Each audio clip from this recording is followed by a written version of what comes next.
So hello everyone, welcome back to the channel. और आज हम लोग डिस्कस करेंगे वेव ऑप्टिक्स का एजर्सन रीजन क्वेश्चन जो कि जेई मेंस 2025 की शिफ्ट 2 में आया था। चलिए इस क्वेश्चन को पढ़ते हैं। एजर्सन हमें दिया हुआ है, in Young double slit experiment the fringes produced by red light are closer as compare to दो बार हो गया, as compare to those produced by blue light. तो देखिए, जो फ्रिंज बिट होता है, फ्रिंज विड्थ क्या होता है? It is the distance between two consecutive maxima और distance between two consecutive minima.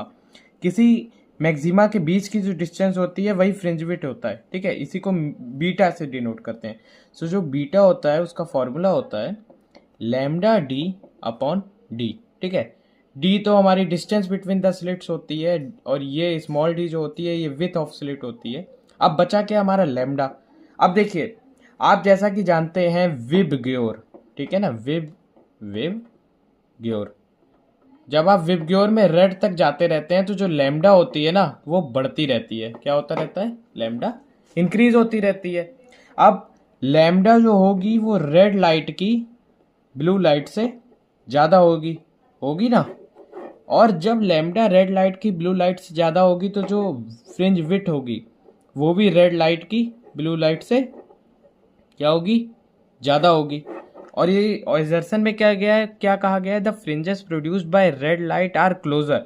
Closure का मतलब है कि जो फ्रिंज विथ है वो कम है as compare to those produced by blue light. तो ये गलत स्टेटमेंट है। क्यों? क्योंकि जो फ्रिंज विथ रेड लाइट की है वो ज़्यादा है।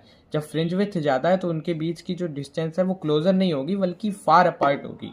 तो जो एजर्सन है हमारा वो फॉल्स स्टेटमेंट है। क्या? False statement. रीजन क्या कहा गया हमसे? The fringe width is directly proportional to wavelength of light. तो देखिए, जो फ्रिंज विथ है क्या वो लैम्डा डायरेक्टली प्रोपोर्शनल वेवलेंथ की होती है? तो ये तो सही है। तो हमारा इसमें स्टेटमेंट क्या हो जाएगा? Assertion is false but reason is true. तो ये ऑप्शन नंबर 1 ही डायरेक्ट मैच कर रहा है। Assertion is false but reason is true. तो option number 1 would be the right answer. Thank you.